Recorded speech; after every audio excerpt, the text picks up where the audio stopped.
Township of Newtown Historical Preservation Commission, public meeting, call to order. Tiffany, can you read the Yes. roll?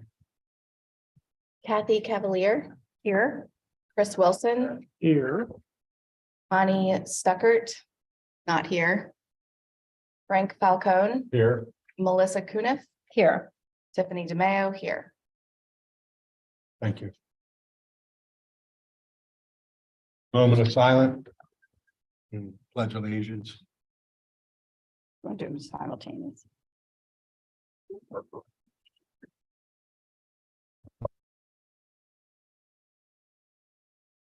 Pledge allegiance to the flag of the United States of America, to the republic which stands one nation under God, indivisible, with liberty and justice for all.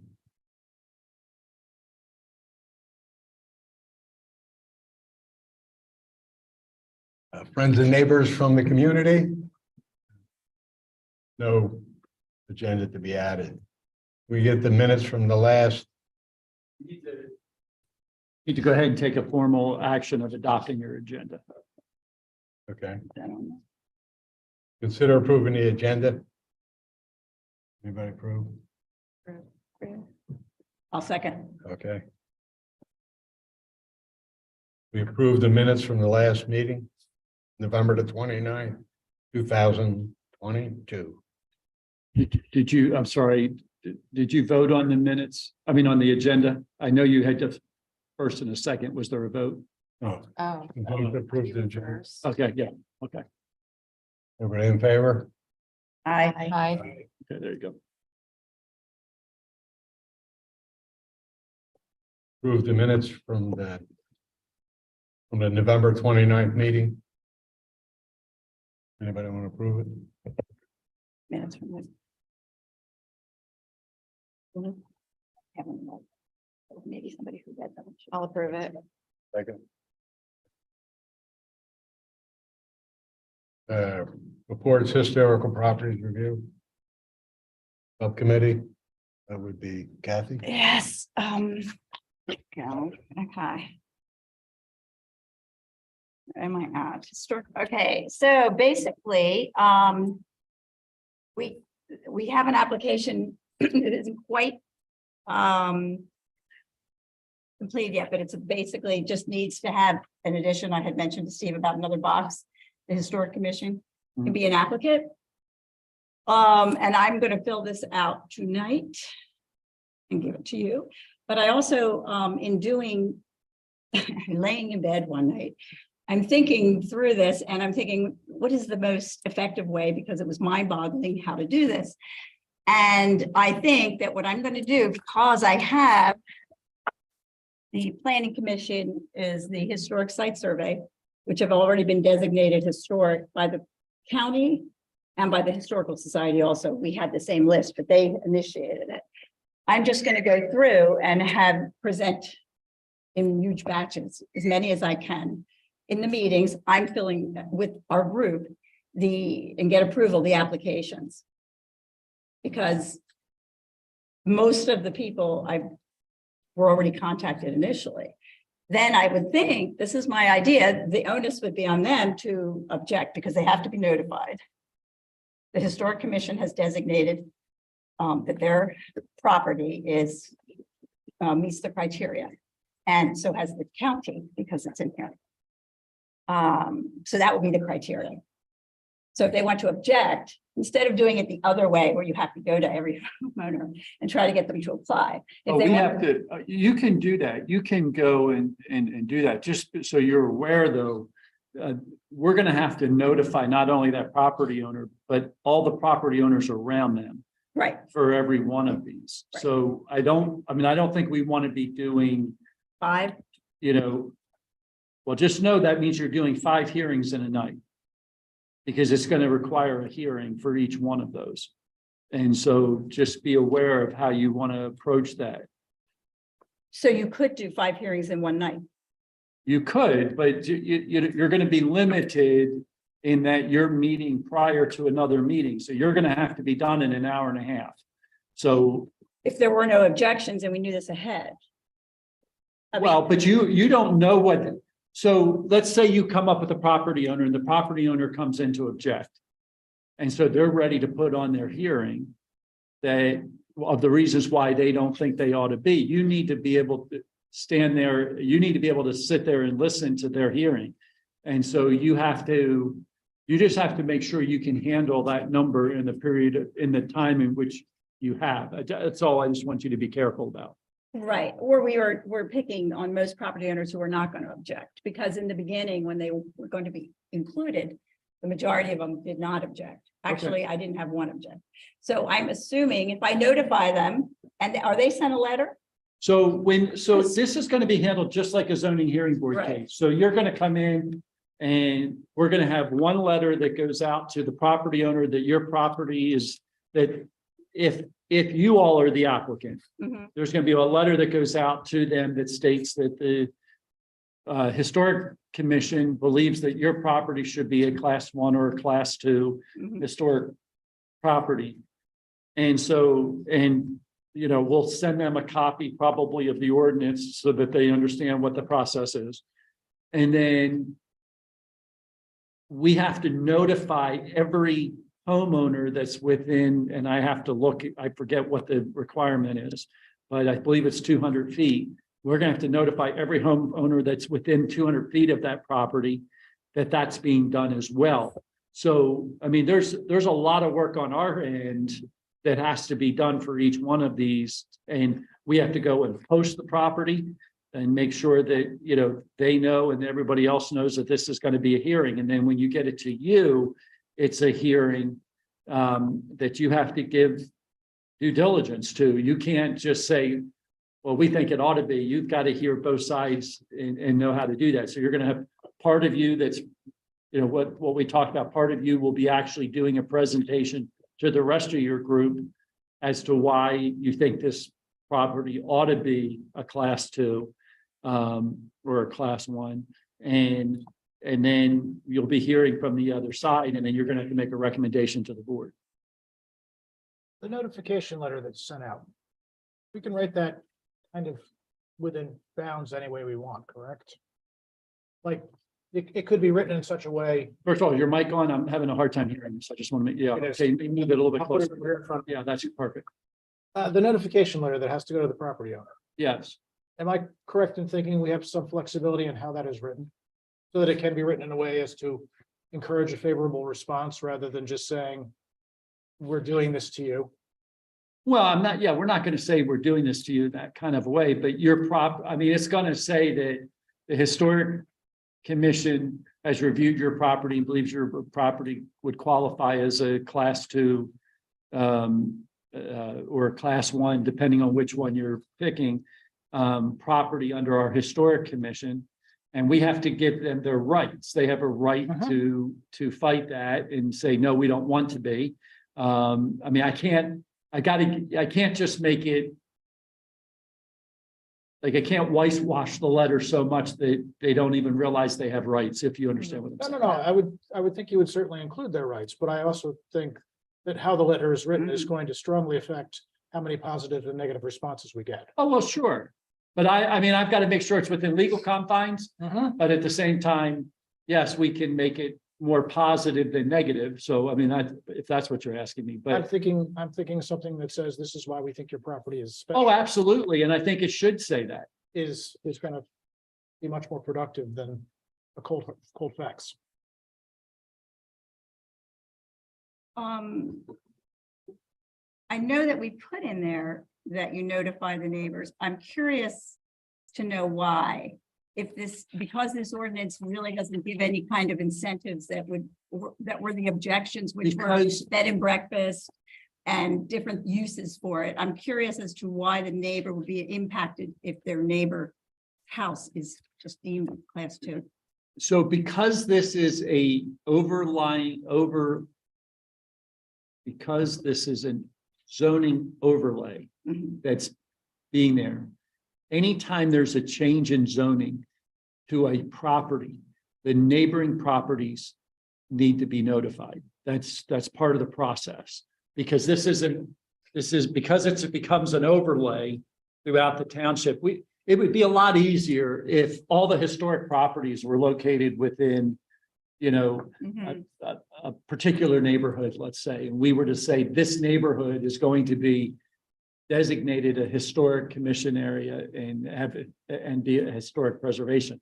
Our problem is you probably have a property almost in every neighborhood in the community, except for maybe a few, you know, I mean, we got a brand new property in Lister that I could argue you have a potential historic properties that you would look at that were there in the past.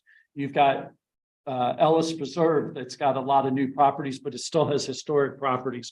I mean, you can go right around the township and you've got all these places where historic properties could be, and they're all mixed within new construction, and they're not all next to each other. I mean, you could be all the way at one end of the township and all the way at the other end of the township in doing so. And so it is an overlay. It's not a small district. And because of that, that's the reason why we had to go and say that each one has to have the people around them notified, because we're changing the zoning for that property that's next to them. And that's what and then follow that along, and this will impact your property how? Maybe not maybe not at all, but it may So that as letter, well. that letter would be how that's written. I think Yeah. it's pretty important because it doesn't affect anything about their property. Well, it might, in that if the property is In a not private properly, owner. if it's not being maintained, and we're saying that we don't want it destroyed, you know, I mean, like, there's some things Right. that there, I think that if everything's in perfect order, no, there's probably not an impact. And that's what we're going to start with. Right, The but my ones we point know is, that are already just in a neighborhood, well kept, well maintained. but And you still have to go through that process. I totally understand. Yeah. But when we apply, just the fact that it's been deemed historic by the planning commission of the county should be enough of a criteria. I mean, it matches all the criteria. That's why it was designated. So when we fill the application out, we shouldn't have to go and through all these hoops. It's not like some new building or a building we don't know about or some other Yeah. kind of building. These should be cut and dry, the ones that we start with. So I- that's I- why I I'm just- thinking the hearing process for those would not be difficult. But it may not be difficult, but you Or still might have to have a hearing. You still have to I put it get on that, the yeah. record as to why you think they should be deemed a class 1 or a class 2 property. Right, And then that then gets recommended to the board, right. right? And so the board then takes action on it. So there's multiple processes, but it's a hearing, as I understand it. Right. I'm just trying to bypass having to go to everybody for them to fill the application, because I don't think that that's going to happen. And I think that we would be motivated to do it. And I would even notify them that I'm doing it. I'd have no problem doing that. Yeah, no, We are writing and we approved it. I don't think there's a problem at all with you guys, I mean, I think it's very clear in the ordinance that this committee or this commission has the right to recommend that a property be on there. What's interesting is that you are also the first stop in the hearing. So not only, I mean, I can't imagine that you're going to recommend something to be on and then turn around and say, no, you shouldn't support this. Like, I mean, Right. it's the first stop is pretty much, I'd be very surprised if it doesn't go all the way through to the board of supervisors, But again, you might have a hearing where somebody comes in and, 5 neighbors come in and give you a reason why they don't think it ought to be. And you as a group may come back and say, we really hadn't thought about that. And so maybe we oughtn't, but not make a recommendation. But I suspect that they're going to go on to the board of supervisors as if you're the one that's bringing them in. Mhm. Anyway, that was the major thing, just trying to make the application process easier, the start of it easier. We're the first hurdle, and we already threw it up that we're not going to be a hurdle. We're going to be on their side. Right, I'm not picking controversial Perfect. properties, this would be, and most homeowners, these are private areas, they're not in Yeah. a huge development, so. And there's nothing wrong with starting out as class 2, even though they will, in the future, could be class 1. Yeah. We can redo that again, because it's much easier to get the class 2 for many, because they have to go through all these other hoops to get the state and all those. The criteria for class 1 is much more correct. So anyway, that was my idea. You can discuss if you. When I did saw the application, I just thought, oh, I could just fill these. It'd be so much easier. Outreach committee, subcommittee. We went ahead. I don't believe we have a report this week.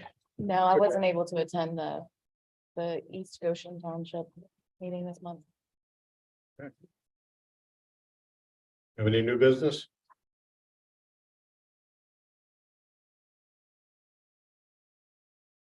I do not. Oh, we have some Already written in kind of there.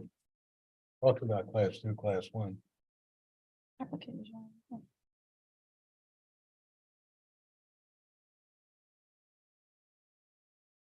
Okay, so, if I guess that's the third one there, possible action regarding a list of 4 future properties.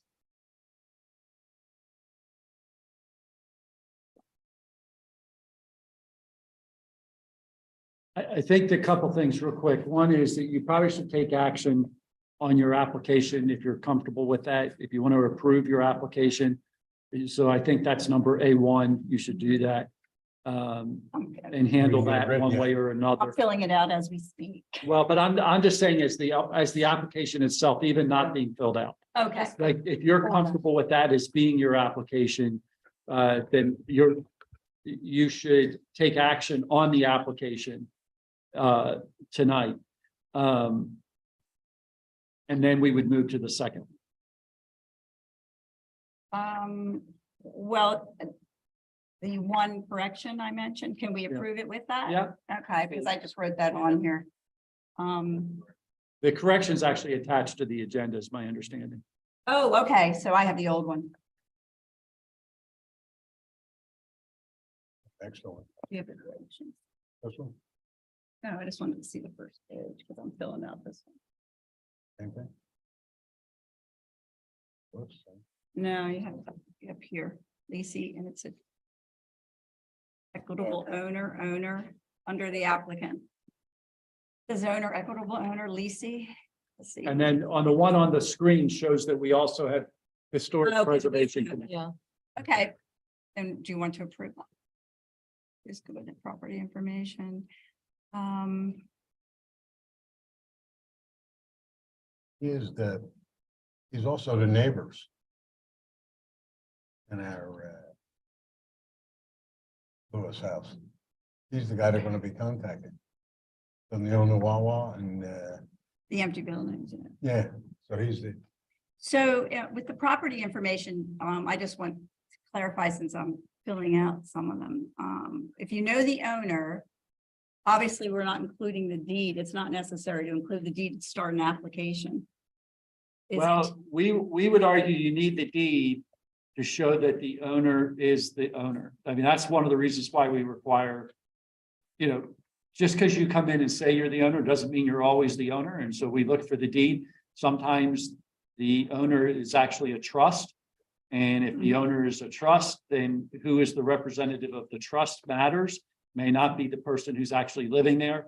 And so that's the reason why we require the deed. And how would the deed be obtained? That's from the county. Gotta go to It's meeting. usually online. It's online. That's Yeah. right. okay, Good, good, good, I'm a media guy. okay, that's what on the public access site. I believe, Would that, I mean, they'll give the latest owner, I go on there to check, and it will have everybody who's owned the home. And the latest owner, what they paid, their tax, all that. yeah, but I'm trying to think if the deed's actually attached. We may have to go to the county Not and actually attached. request the deed. It's not on the public access. Okay. I know we get them, but I did. And the public access can be slightly suspect on some properties. Well. how are we getting a deed on the Horace Lewis house if we're not, if we are applying and that we are then informing? You can go and request it. I mean, anybody can request a deed on a property. Deeds are public information. But without going there and filing this application and notifying, because apparently everybody knows who the owner is. What I'm saying is there a way, how am I? Well, so that's Phase actually a out. perfectly good example. I'm not sure who the owner is. Right, I mean, like, I'm not sure whether it's. Like, I'm not sure what name it's under, like, not because his, the pun, it's not his. The one yeah, that's it's vacant. not his. No. So the question is, which one of his corporations is it under? Yeah. Because that's who we have to notify Right, when we send this out. That's why we have to have the deed, so we make sure we properly notify the right one. Right, without the deed. so how do you feel, we can't file an application without a deed? So That's why I'm saying, yes, you need to have the deed when you do that. perhaps the next course of action is figuring out how one applies for a deed through public access or through the county. I mean, I think you have to, if it's not online, which it may not be, I thought you could get them online. But if you can't get them online, then you have to go down to the courthouse to the planetary and planetary. I think that's right, and get the deed. We can talk through the process. If we go on the township site, the tax assessor link, is that where the deeds are for homeownership? It'll be at the county level. We Yeah. don't hold that information. So let us break down. There's somebody at the county that could, Go Yeah, to Ken. or we find someone who can get. Or just online at Delco PA. They got the by heritage access site. Yeah, just go. Maybe. That's gonna You be don't get very anything done if challenging. you don't go. No, I know, but you know what, you're gonna have to. Two packages upstairs, So basically, 2 big boxes. I don't say big boxes. But you can check out there too if you need to. well, I'm always trying to think of saving time, I don't know. because this is a daunting task, I would know, for us. And so I'm thinking, if we go down, we can get as many copies of many deeds as we want, correct? I could use this booklet and just ask for all these deeds. Well, I don't know how the county's gonna respond to that, but I mean, I could try, I right? mean, you could try anything. It's They their bring the book. book out to you. and They got the let book you out, You can, yeah. so yeah, I thought we could. I'll just say That we would need make- all the that deeds would in this make it book. a good plan. Steve's saying we can get deeds online, and so I thought there was. So I would say work with Steve, and he'll show you how to do that, and then you can pull the deeds. Okay, I'll send you the link to get the website. thank you. Yeah. Okay, that's All of us? The Delaware County side Yes. is implying they may need to be purchased, however. Hmm? There may be a cost involved. There may be a That's why we fee have to a budget. access deeds. Well, we do have a budget that you have, and so, Which is fine, it's just not something we had necessarily planned on. yeah. money. So you're ordering it And on. it can't be that much. But that's what I'm trying to figure out right now. Okay, You figure it And out. did- I'll go print with it? you. okay. Well, he's saying he pulled up one for his house and he could print it, so. And he could just print it. Yeah. Receive, Cool. okay. Then I'm thinking that that's probably the way it goes. I knew they were public record and they've been trying to make it really easy. So, Yes, well, that's what we want, easy. Okay. So that solves that, thank you. Hmm. Deeds online. So that's what we need for this one, so want to approve the application, Cool. the only, Well, we don't have the deed, so. no, No, no, just just we're to doing the approve the form. Okay. application. I would make a motion to approve this application. I think it's good. All we have to do is add the historical commission. It's Yeah, already it's on- here. it's on there. It's on there, they This is- printed a new one, they made a new one, Frank. Yeah. Zoning district. I think I wouldn't know that, So I'm not familiar with a zoning district, I would like one of these with it all filled out, pretend. So that when I get like, so we have to figure, I could just write it, so what is it, the tax parcel ID is online as well, so that'll be on with the Yep. deed, the zoning district. The zoning district will be based off of the township zoning map. And that may be different depending on where the unit, where the property is. And I would access this on our Yes. site. Okay, so our site. And if you have a question, we can always help you through the office. I mean, we're here to help. I mean, we're not gonna, Sewer district? yeah, I don't know what those acronyms mean. yeah. Can you pull it up again, please, Steve? Just the, no, down one. I don't. It's the means.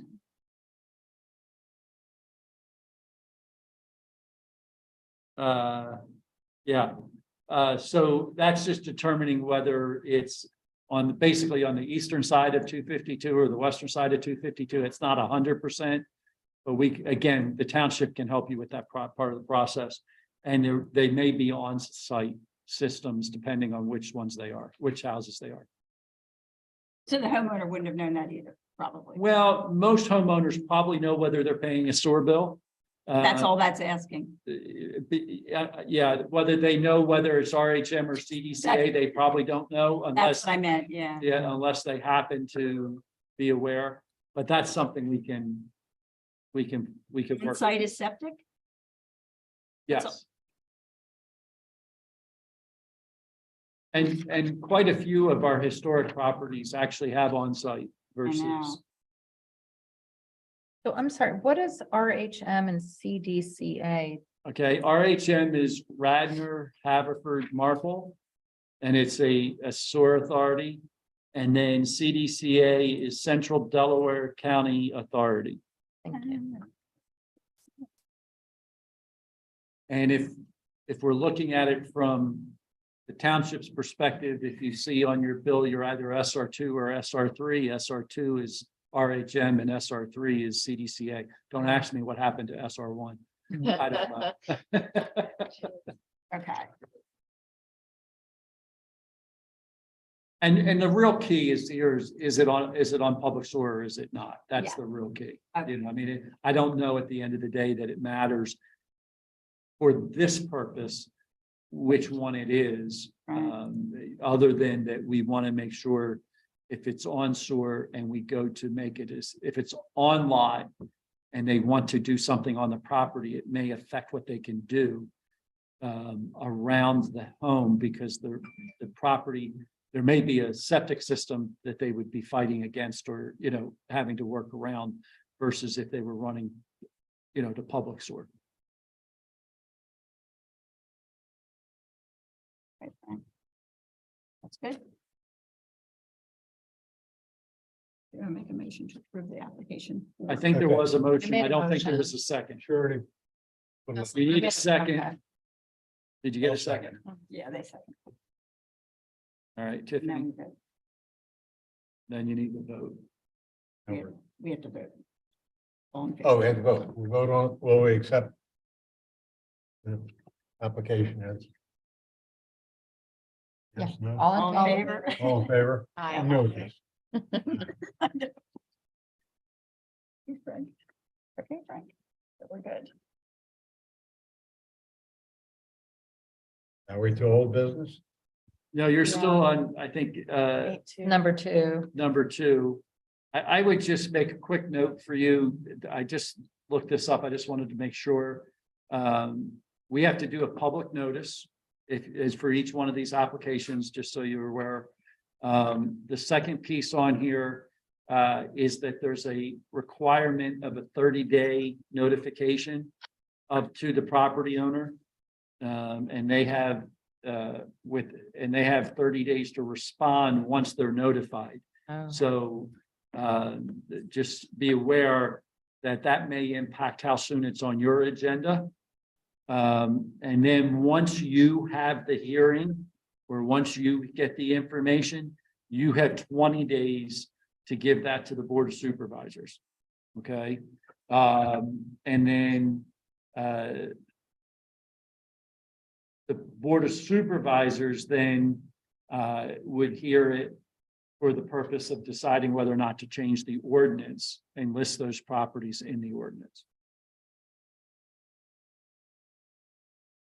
So if we get through, let's say 5 a night in one meeting, and then we gave all 5 of them to the Board of Supervisors, that doesn't mean that they're going to approve all 5 of them at their next meeting, because Correct. they want to look at them individually. I'm looking here, I don't see a time frame for the board to act.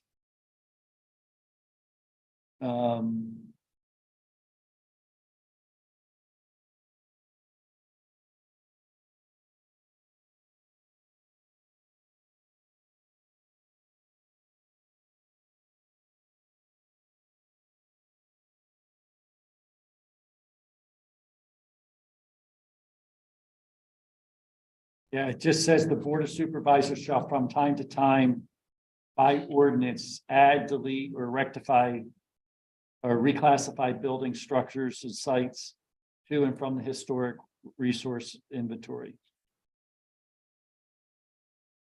And then written notice of the action of the Board of Supervisors will be given to the property owner and any person appearing at the public meeting of the Historic Commission who requests notification.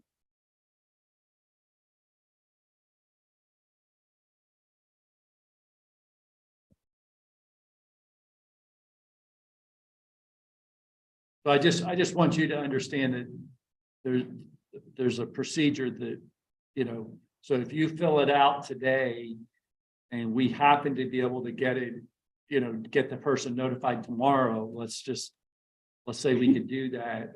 Probably wouldn't be, but let's just assume we could. That's what starts the 30-day clock. You know, they have 30 days to respond as I'm reading this, and I'll verify that with our solicitor, but that's my understanding. And their response, to respond in what way? Just say, I acknowledge I received that. I wish to say, no, I don't think my property is, or I don't wish my property to be on the register. I mean, they have the right to do that. And, But if they say, oh, fine with me, go on. Yeah, Now they they- don't need to do any more. but we still have to wait Yeah, for 30 days. They don't need to do anything. They don't need to do any more. So We can- will have a public hearing or public meeting for Their that neighbor. purpose that would be here. And then that then gets recommended to the Board of Supervisors to take action on. Because it's an ordinance, and I think because it's a zoning ordinance, it has to be publicized twice. And then it would be a change. I have to see whether or not that requires a hearing on the board's part, but I think that's the process. I always get confused because it's a zoning amendment. I believe it requires 2 notifications to the public and a hearing. Okay, so the homeowner could be fine and his neighbors could show up because they don't understand. And that's why I think the letter to the neighbors is probably pretty important, because they're going to assume that it means more than it does. Because if you read our ordinance, it really doesn't mean that they're going to do anything or get anything special or. Yeah, so that's what I'm seeing as a problem, only because that That's why wasn't in the original. education's really important, communication's really important from you on that process. So we'd have to have input into the letter. Yeah, and I think that, yeah, in fact, it actually says that you're responsible for coming up with the letter, so. Okay. So To the letter to the, in both cases. So, okay, to the homeowner and to the neighbors. yeah,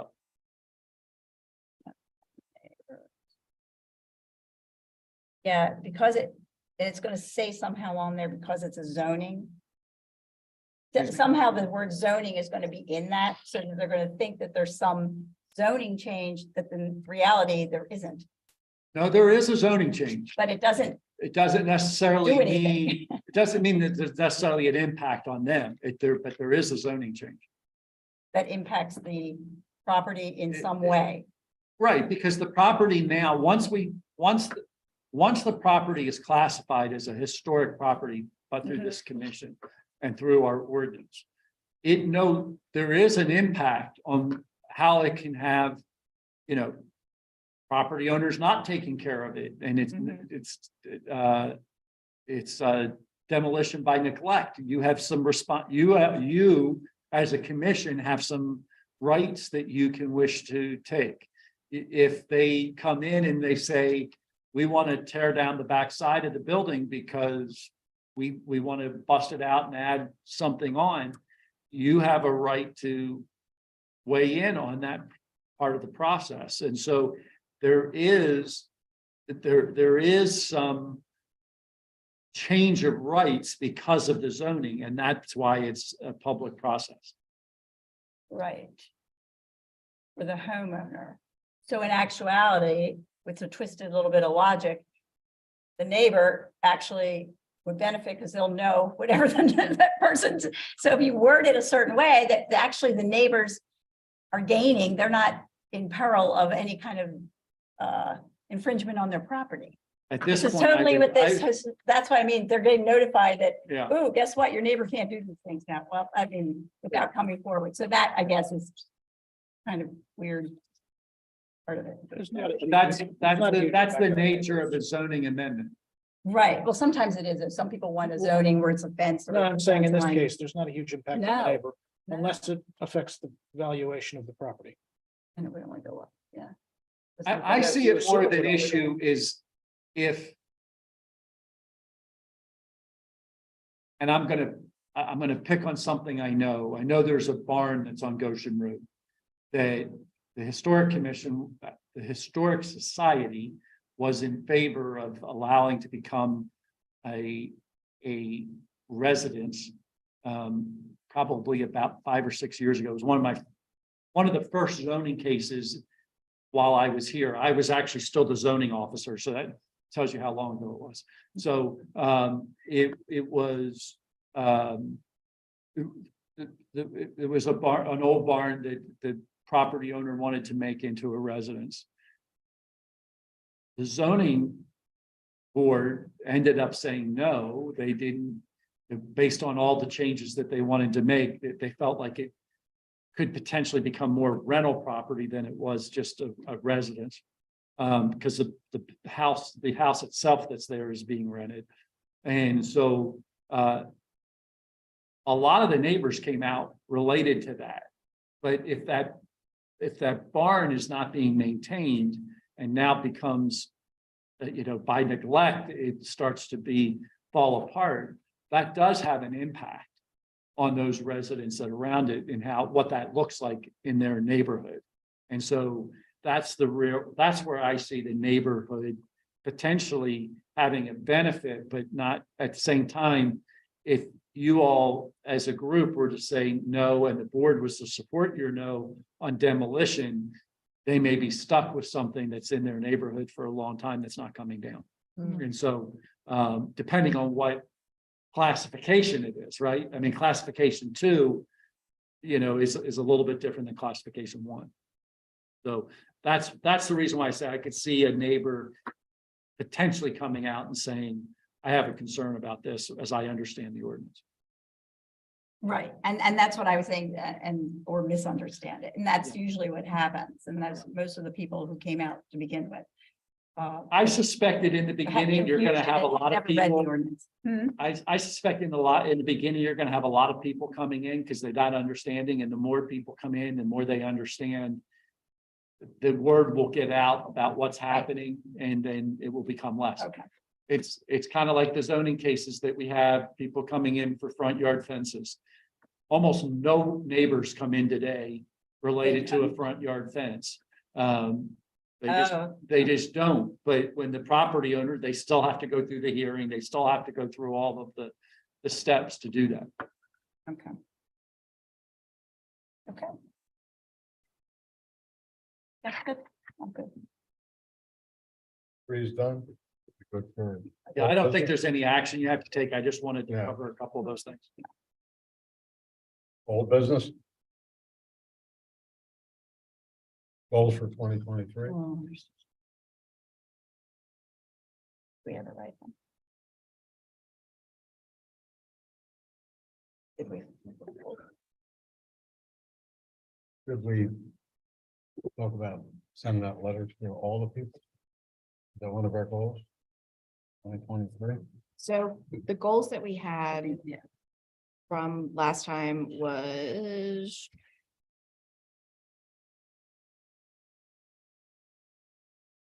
For 2023, we talked about, wanting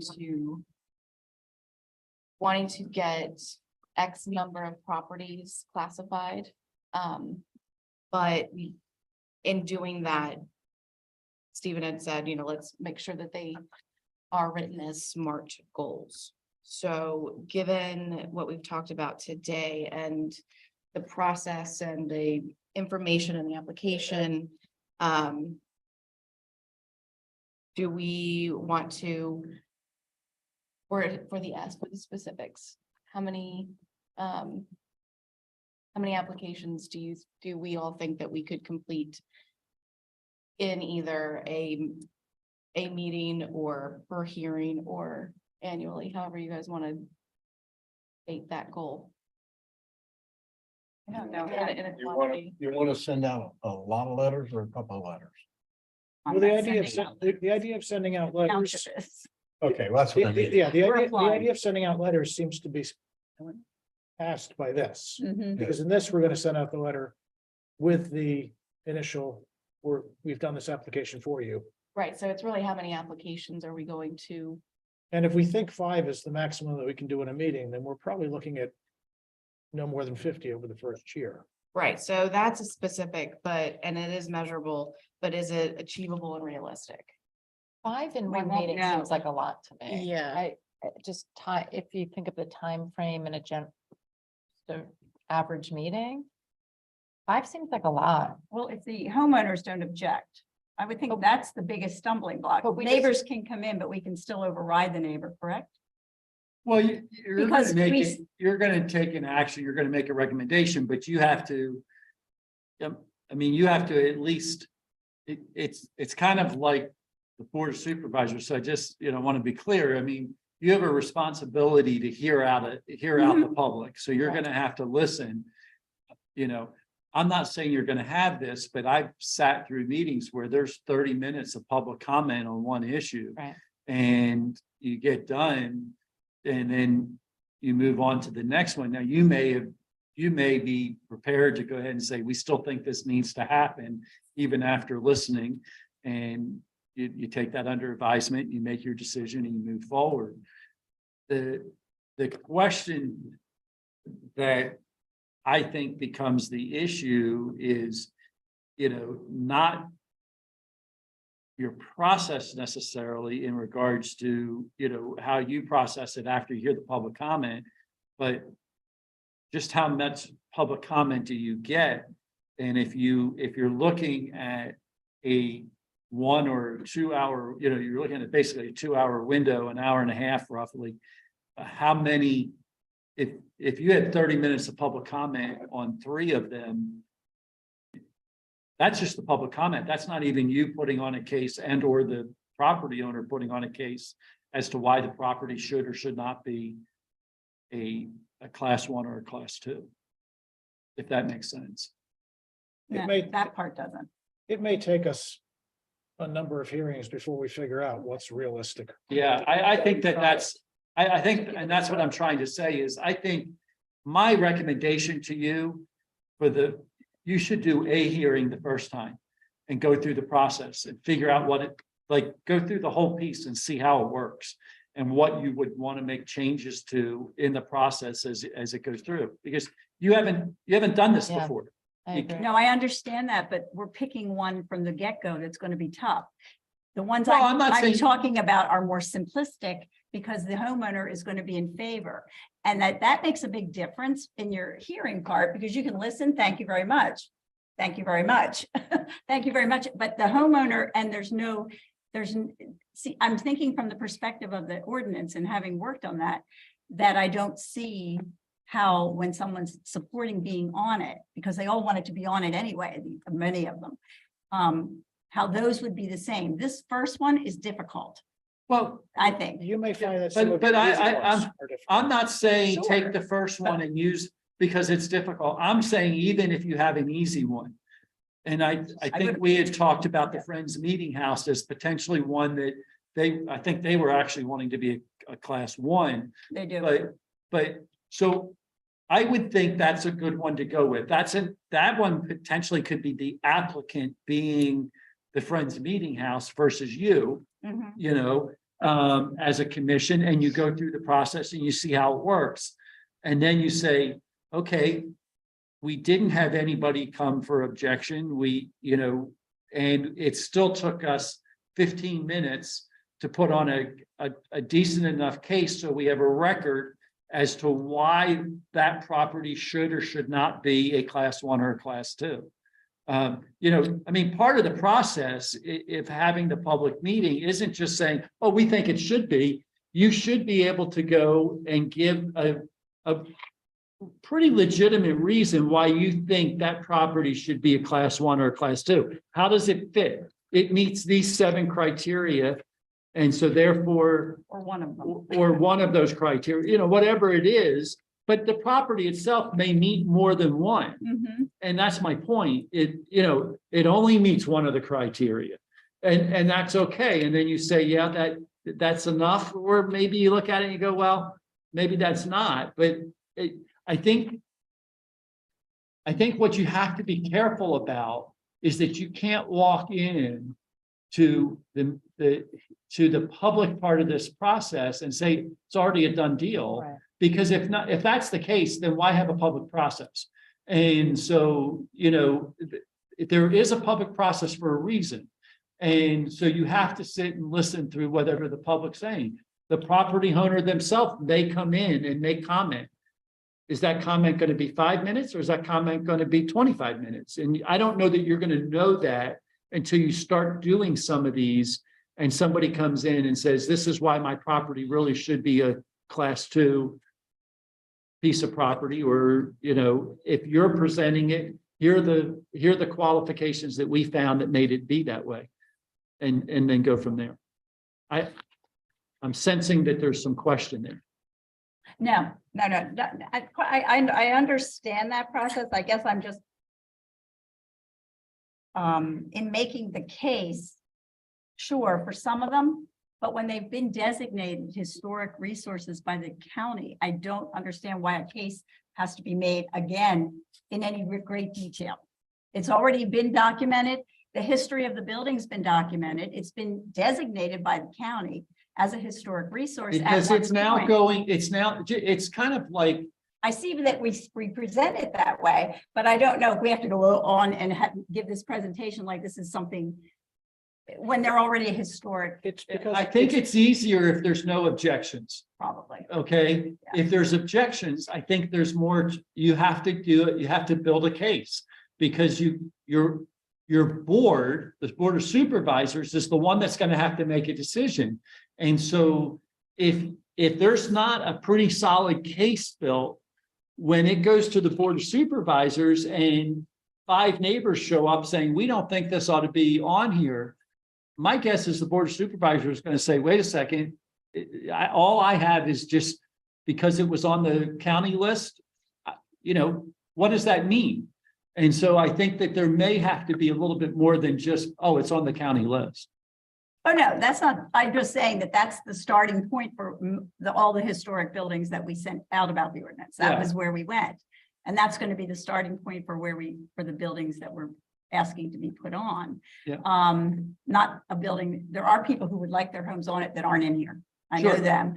And so that's a whole different thing as well. That's a presentation where they need to make a case. Just even to get on there, but. But the board did not say, I don't think the board has accepted the county's list as all eligible for class 2 automatically, or all eligible. No, our township did not. So because that's not been done, you've got to have enough of a record that shows that that is something that the board, for the board to take action. I mean, that's my thought about it. I think short of doing that, I could see the board saying that there wasn't enough evidence to show why this particular property should or should not have been on the We need to build a case for the wild card that may show up at the board of supervisors. yes. For the neighbor that hates them, for the neighbor who doesn't think it should be You on. can have it all printed out. For there's the homeowner that documents. changes Yes, I get that. And if you have it printed out and documented and you present that, that doesn't mean you have to read everything that's there. You can say, we have these five exhibits that show why and highlight what's in those exhibits for this board, and then the board makes a decision. It's a little weird. I mean, the way this ordinance is put together, it's unique because you are not only the board that potentially is the applicant, but you're also the board that's hearing.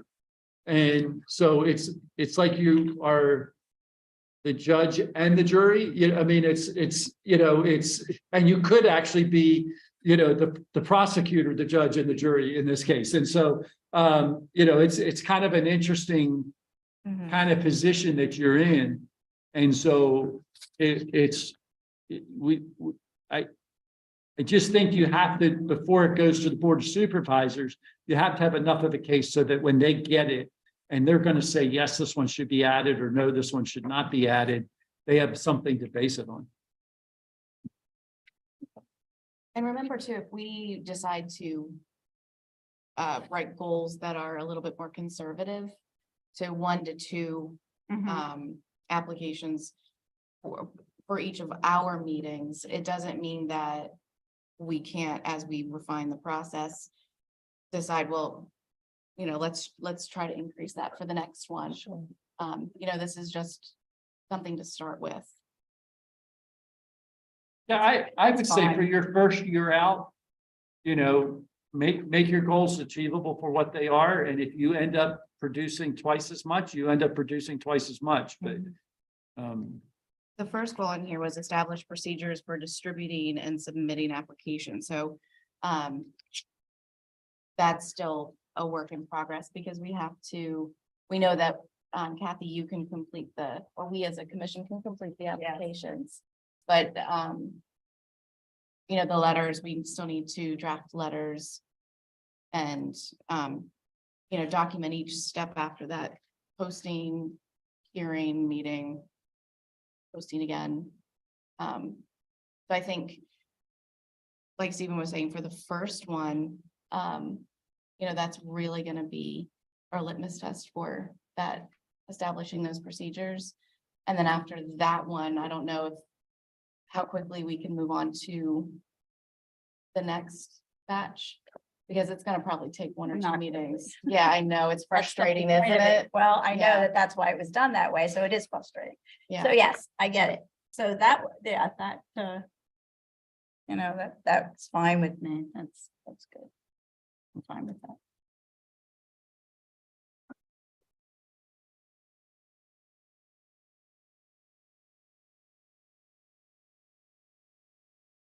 Do you have to vote on something? so as a secretary, I can draft SMART goals based on establishing the procedure and distributing, submitting applications and bundling applications for review, which were what we wanted to have as goals for next meeting that we can review and vote on. That's a good idea. Okay. Thank you. Mhm.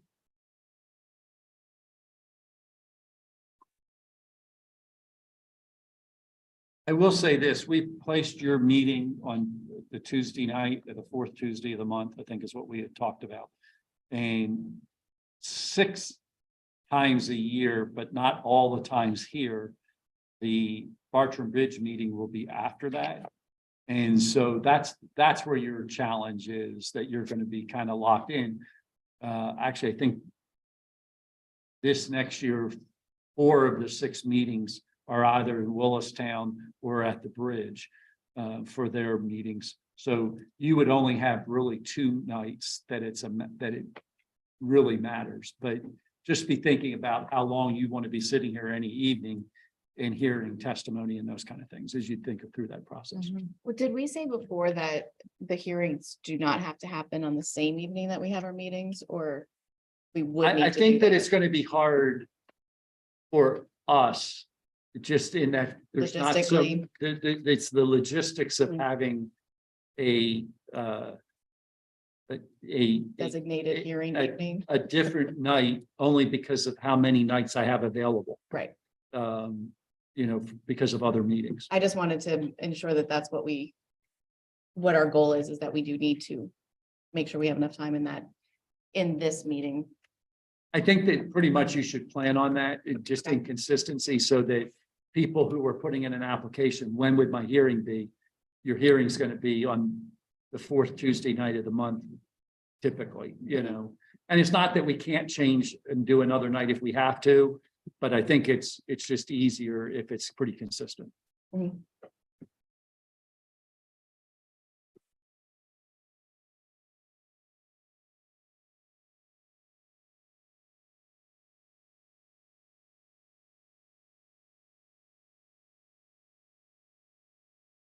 We did have on items for the next agenda. We already reviewed the application. Consider application to register the Horace Lewis House as a Class 2 property. Yes. I'm sorry. That's right. I'm filling this out.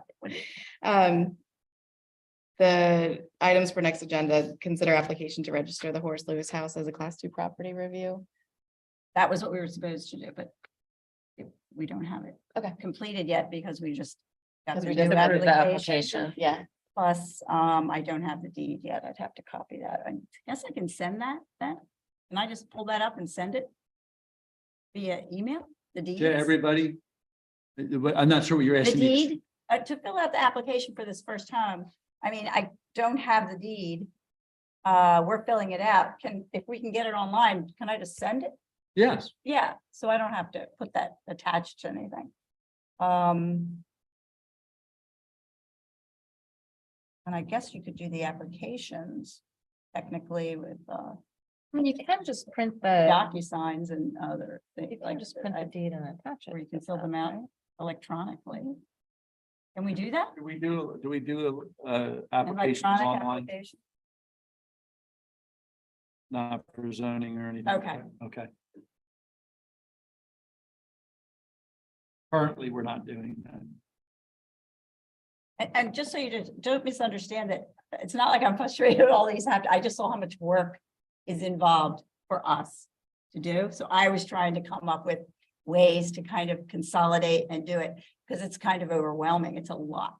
And it's a Yeah, lot, and and there's I a lot of think that- steps. I think that if you do a few and you get them under your belt and you start understanding the process, Mhm. that, you'll start looking down and saying, okay, we can streamline this by Okay. doing this, this, and this.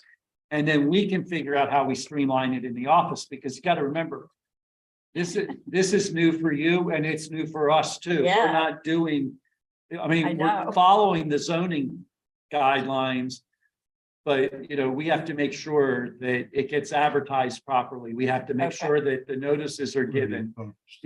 We have to do all of those things. And so we just have to make sure we get into that habit and how it's being done. And right now it's moving from somebody who does it all the time for zoning to somebody who doesn't do it all the time for Wow. zoning. And so we just have to make sure that we have that.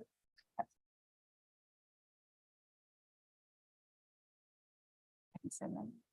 Are these applications on the township site for people other than our committee who? It want will be to- put, now that you've accepted this application and Right. approved it, we will load it up on the Okay. township website. It will be Cool. there. Eventually, we'll get it so it can be filled out online. Right now, it's not, but it will eventually get set up that way. So I'm thinking, and that creates a different job for us. If we're acting as the applicant, that's one job. If we're now receiving applications from public, Mhm. then we are tasked with reviewing those. So it's kind of, I'm also thinking it's another component to these meetings, why I'm thinking like 5 in a meeting.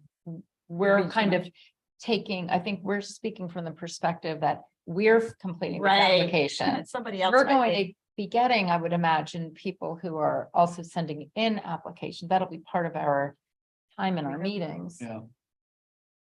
We hope. And I guess we should suspect- Send I the word out, But that's what I was wondering too, is this advertised somehow on and then the we should be. site? I suspect those will Telling actually people. take longer, Mhm. but because you're now having to look at the criteria You know, and, Exactly. and the question's going to be, how much homework do you want to do prior to the hearing? As a group, do you want, so an applicant sends in and says, I'd like my house put on the historic register. And, you know, and if I did that, you know, somebody would show up at my house and say, yeah, right. And then they would just drive right on by and say, there's no question that the house doesn't belong on the historic register, right? But you may go by, you may say, we really want somebody from our group to go by and take a look and do an evaluation so that we know whether or not we think it ought to be ready to go. And I mean, kind of like what you did on the other one. Mhm. I know you guys have spent a lot of time doing that. And so, but that takes time. And that's, you know, if you're doing that for 5 applications plus whatever Mhm. comes in from other people every month, you all are going to be spending as much time in our office as we are. So, you know, I mean, it's a lot of Well, time. but So- it's interesting, the property that we looked at, the nice people who took us through. They can complete this application and do the photos and have the copy of the deed and all of that, and we've already seen that property. It's just an example. So that's an example of how somebody who's a homeowner can do all that work.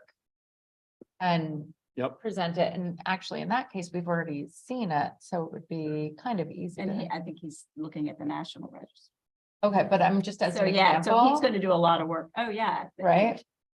They can, and a lot of the people that already have the plaques out front and that have been designated historic by the town Mhm. don't have to prove a whole lot. Right, Yeah, I You know, think. they're the ones that are gonna, that could, that's the ones I'm thinking they may be slow to apply because they don't and even yet think that may about be the it, so quickest they're easier. review, right, But there are some people with historic homes that aren't in there that right, I've been approached by. sure, So they, and it would be nice to be able to reach those people Mhm. too, or just to reach in general. Mhm. Maybe you don't want to reach too many. I don't know.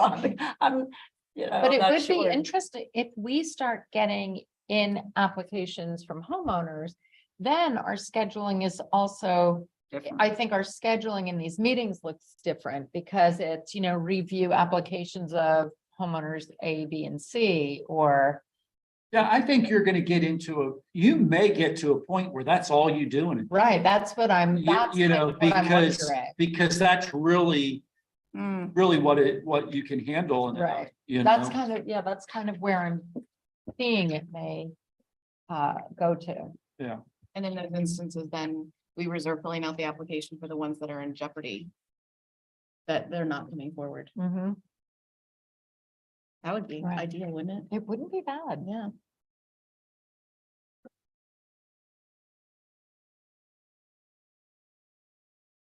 Public isn't here.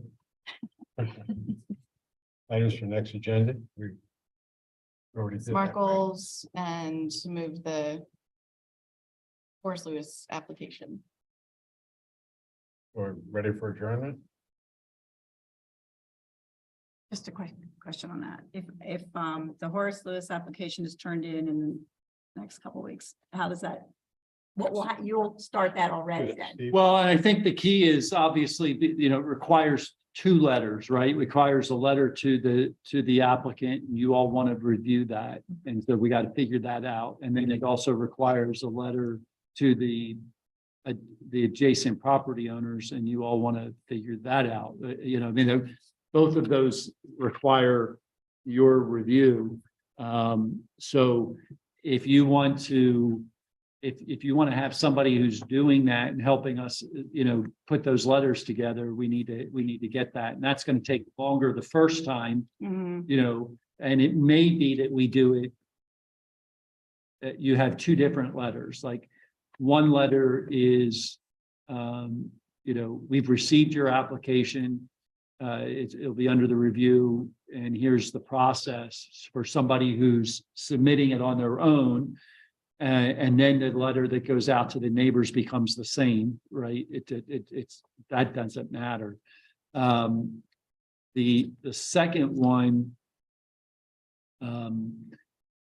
the idea that if you're doing it, I think the letter has to specifically give a basis as to why you think their property is like something in the application has to trigger that says the reason why we think your property is historic is because, you know, so-and-so slept here, or, you know, I mean, whatever the reason is, or this architect feature is whatever. So it should state what the piece is, so that if the person's going to come in and dispute something, they have some basis of knowing how they would dispute it. Right. And I guess doesn't need to include the assessment of its physical, that it can be salvaged. It is not in peril of, like Frank's assessment. His Yeah, I would assessment- argue that could actually be something that's done at the hearing, Okay, because, so I think that the key, there's two pieces, right? You have what are the criteria that you think it falls under that makes it class 1 or class 2, whatever you're doing. And then the second side of that is why, when you present, why you think it meets those criteria, and the fact that the property is salvageable, right? I mean, if you go out and you look at it and say the property is going to fall down next week, obviously, I think we're a little late to the table. But if you have a reasonable belief that that house or that property can be saved, and you have a documentation as to why, you know, I don't know that you have to give that to the property owner no, ahead of that's too time. much.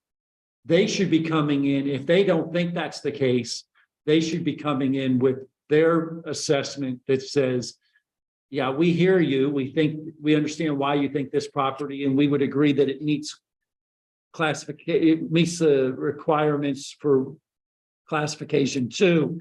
However, we don't believe the property is financially feasible to maintain, and here's the reasons why. And they bring in an expert that gives you the reasons why it's not. And then Frank is giving you the reasons why he thinks it is, and then you have to make a decision then. What's interesting is Frank gives you the reasons why he thinks it is, and then gets to be one of the voters. And so that's what's a little different. But, Yeah. you know, I mean, that's the little bit of the challenge that you have before you. Maybe it'll take my sign off that night. Yeah, maybe that, Be an extra- well, that may be, you may, you know, in fairness to the public and in being Just be an transparent to the extra- public, you know, maybe you become the presenter for your group. That just means you have to have at least 4 of you here for you to be able to conduct business. Because if you take yourself out of the voting for that evening, then that's always becomes They an, would understand where I would have voted anyway. yeah, I mean, it's, If I explain it. yeah, I would assume that's the case. And they asked for my credentials that probably, Well, we're applying, so I think they probably. thought let's we put up probably all a flag voted for it. surrender. Yeah. Yeah. Does that make sense?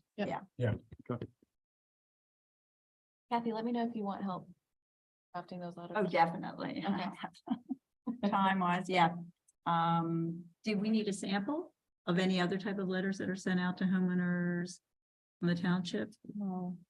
As we receive letters when somebody wants to change. Or I mean, we can It's a good give, suggestion. Steve can get you samples samples of yeah, to of neighbors. Notify letters the to neighbor's neighbors. piece. What we don't typically have is an issue of the homeowner. Right. So we're gonna have to kind of create that. And bit. that's a historical, yeah, that can be more of a. Yeah. I'll actually ask Doug Humes to help me with that. I think there's some ways to do that, Yeah. you know, I think we do want a letter that probably will go back to any applicant that we've received the application, and here's the anticipation date that it will be on, because it's not going to be intuitive that if I turn in the application today, my assumption would be that it would be at the next meeting, but it may not be because of the 30-day calendar. And so we just are going to have to work through that. Okay.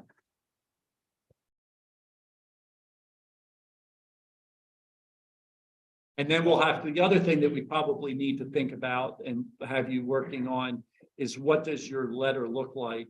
What does your notice look like that goes to the Board of Supervisors?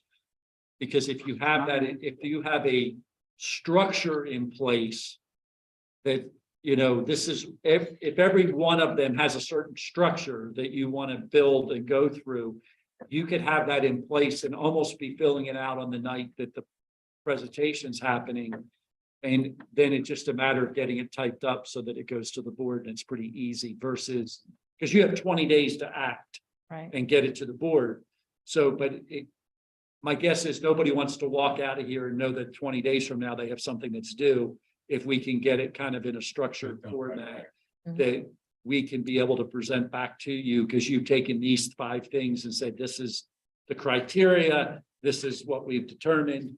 And then, you know, Steve's able to put together the document that you all would sign, the chairman would sign or chairperson would sign based on That night. that night's Okay. activity. So what we do with the planning commission or the zoning hearing board, basically, we have a kind of a format that says, this is how they're always going to write an action memo, and it's going to say these kind of things. And so you're basically putting an action memo together that's going to the board of supervisors saying, property XYZ, we believe ought to be a class 2 because it meets these 5 criteria. In the hearing, here were the concerns that were expressed by the public, but we still feel that it meets these criteria and ought to be addressed, you know, kind of thing. So is that something sort of like another the one. minute software?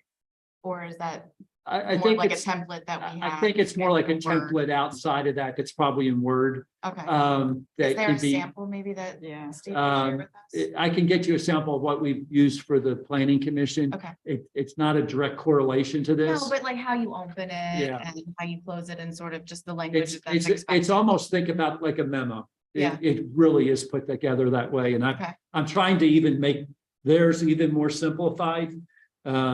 Because a lot of times the timing after their meeting to the timing which the board has to act, they have a difference. They've actually got a time clock that says the board has to act. This doesn't.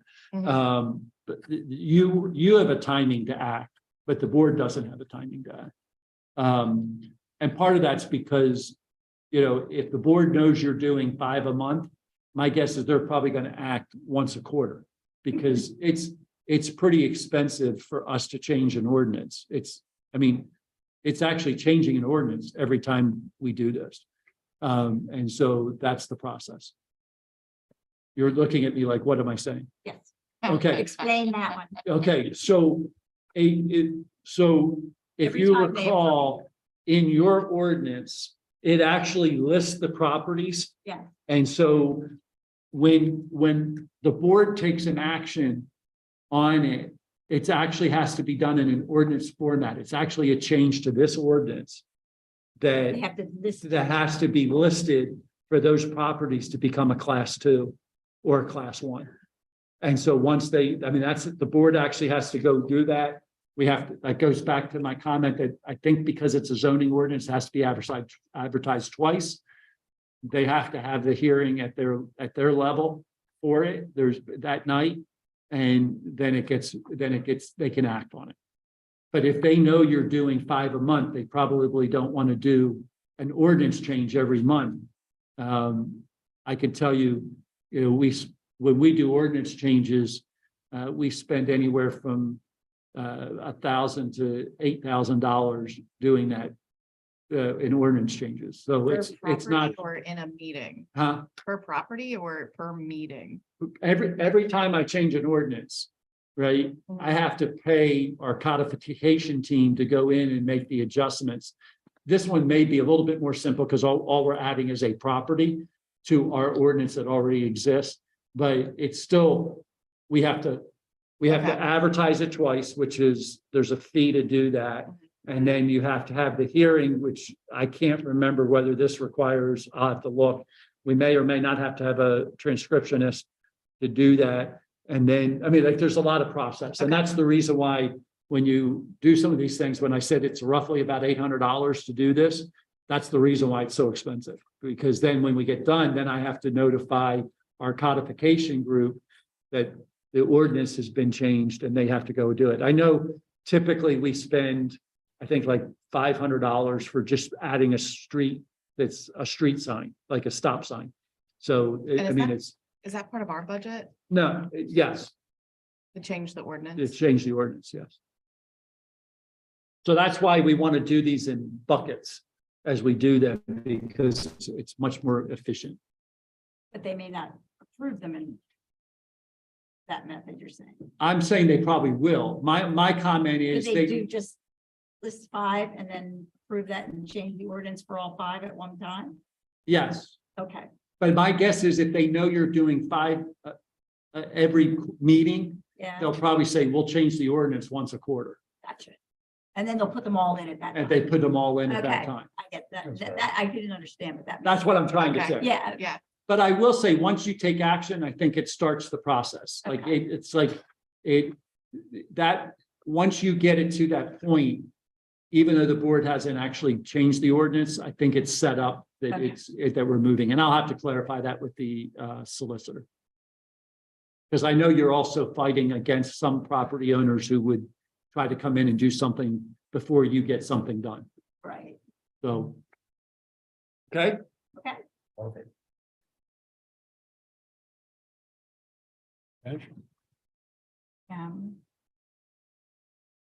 I'm good. Ready for adjourn? Motion, Anyone? Second. Adjourn? All adjourned and get your thing. all in favor? Did it? All in favor of adjourning? Anybody in favor of adjourning? Aye. Aye. Uh,